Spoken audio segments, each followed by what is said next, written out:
Hello dear student, welcome. तो standard costing, okay. तो standard costing का तुमने सम सॉल्व किया, पर उस पर शॉर्ट नोट्स भी आएगा, तो उसको मिस मत न करना। शॉर्ट नोट्स आने वाला है तुमको वेरिएंस एनालिसिस, वेरिएंस करके वर्ड आएगा, ओके। बट उसके पहले अपने को स्टैंडर्ड क्या मालूम होना चाहिए, राइट। तो मैंने इधर लिखा है सोचा और हुआ, सोचा और हुआ। कंपनी सोचती कि मैं पहले 10 प्रोडक्ट बनाऊँ। कितना बनाऊँ? 10। तो 10 प्रोडक्ट बनाने में कंपनी का 10,000 खर्चा आ रहा है, फॉर एग्जाम्पल। कितना खर्चा आ रहा है? और वो प्रोडक्ट अच्छा बना, फिर कंपनी जाके ना 1,000 क्वांटिटी बनाती है, 10,000 क्वांटिटी बनाती है, 1,00,000 क्वांटिटी बनाती है। तो एक्चुअल होता है, क्या होता है? तो 10 बनाने में जितना खर्चा हुआ, एक्चुअल में कंपनी वो सोचे कि थोड़ा खर्चा क्या हो, कम हो। तो उसको बोलते हैं प्री डिटरमाइंड कॉस्ट। क्या बोलते हैं इसको? तो ये वाला वर्ड तुमको यूज करना है, फिर टीचर खुश हो जाएगी, उड़ी मारेगी, मतलब पूरा मार्क्स दे देगी, ओके।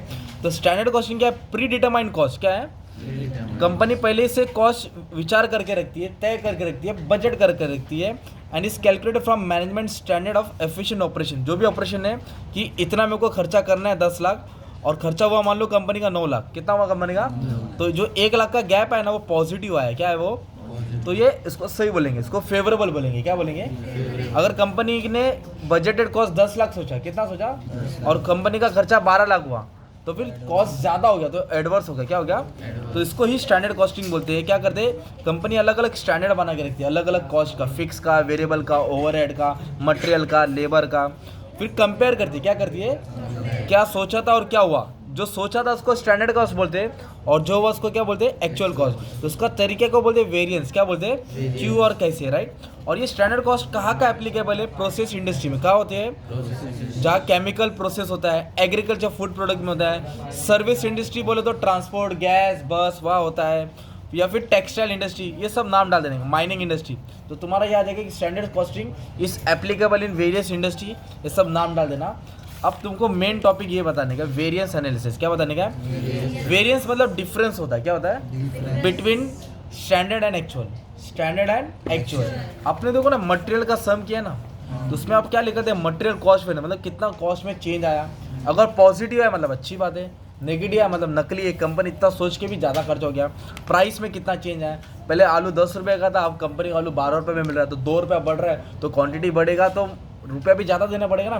तो प्राइस में कितना चेंज आया, यूसेज मतलब कितने अच्छे से लोग परफॉर्म कर रहे हैं, क्वालिटी बना रहे हैं। तो ये मटेरियल बेनिफिट, ये फॉर्मूला भी डाल देने का। तो जो मटेरियल लाने का खर्चा देखा जाता ना, सेम जो लेबर काम कर रहे हैं, कितने अच्छे से काम कर रहे हैं, कंपनी लेबर का खर्चा ज़्यादा दे रही है कि कम दे रही है, तो उसको बोलते हैं लेबर कॉस्ट वेरिएंस। क्या बोलते हैं? तो वेरिएंस एनालिसिस में क्या होता है? स्टैंडर्ड और एक्चुअल को कंपेयर किया जाता है। क्या किया जाता है? या फिर कॉस्ट या सेल्स को, कॉस्ट माने खर्चा, सेल्स मतलब इनकम। कॉस्ट कम होएगा मतलब फेवरेबल है ना, और कॉस्ट ज़्यादा आएगा तो नकली, एडवर्स है। फेवरेबल और अनफेवरेबल, कुछ फैक्टर है जो कंपनी को सूट करेगा तो फेवरेबल है, कुछ फैक्टर कंपनी का खर्चा बढ़ रहा तो एडवर्स हो जाएगा, अनफेवरेबल है। कंट्रोलेबल, जो खर्चा कंपनी कंट्रोल कर सकती है। अनकंट्रोलेबल, अलग से एक्सपेंडिचर आ जाता है, लाइसेंस बनाना पड़ा, एक्स्ट्रा खर्चा का, वो अनकंट्रोलेबल वेरिएंस है। ये 2-3 का नाम तुमको डाल देने का था, और ये फॉर्मूला तुमको लिख देने का था। क्या लिख देने का था? फॉर्मूला। एक सिंपल कंडीशन, प्राइस कब फ्लक्चुएट होता है या क्वांटिटी कब फ्लक्चुएट होता है? मार्केट में प्राइस चेंज होना, डिस्काउंट जब हम लोग को मिल रहा ही नहीं है, अभी पहले डिस्काउंट मिलता, अभी डिस्काउंट नहीं मिल रहा है, इमरजेंसी खरीदना पड़ता है तो ज़्यादा महंगा होता है ना, तो इसके कारण प्राइस में फ्लक्चुएशन आता है, चेंजेस आता है, वो चेंज को वेरिएंस बोलते हैं। क्या बोलते हैं? और वैसे मटेरियल में कब चेंज होगा? यूसेज मतलब मटेरियल में जब उसकी क्वालिटी कब मिलेगी, हम लोग कुछ और चीज़ ऐड कर देंगे, प्रॉपर डिज़ाइन नहीं रहेगा, तो इसके कारण क्या आएगा? मटेरियल में क्या आएगा? चेंज आएगा। अगर पॉजिटिव चेंज आया तो फेवरेबल होता है, नेगेटिव आया तो एडवर्स होता है। तो पास्ट जो सोचा है कॉस्ट और जो हो रहा है उसको कंपैरिजन को ही वेरिएंस बोलते हैं, और ये मेथड को बोलते हैं स्टैंडर्ड कॉस्टिंग। क्या बोलते हैं इसको? Standard costing. तो टाइप ऑफ स्टैंडर्ड कॉस्टिंग में क्या डालने का? क्वांटिटी डालने का। क्या डालने का? आप लोग डाल सकते हैं मटेरियल, लेबर, ये डायग्राम बना देना एग्जाम में। देखो, तो कॉस्ट वेरिएंस किसका स्टडी होता है? मटेरियल का होता है और लेबर का होता है। जब तुमने टीवाई बैफ में जाएगा ना, एमकॉम में जाएगा ना, ओवरहेड का आएगा। किसका आएगा? सेल्स का भी आएगा। किसका आएगा? और इधर तुमको तीन ही फॉर्मूला है ना, नेक्स्ट लेवल में जाएंगे तो 5-5 फॉर्मूला आएगा। तो ये डायग्राम बना देने का। मटेरियल में क्या क्या आता है लिखने का? मटेरियल वेरिएंस में क्या क्या आएगा? Material cost variance, material price variance, material usage. फिर लेबर कॉस्ट वेरिएंस में क्या आएगा?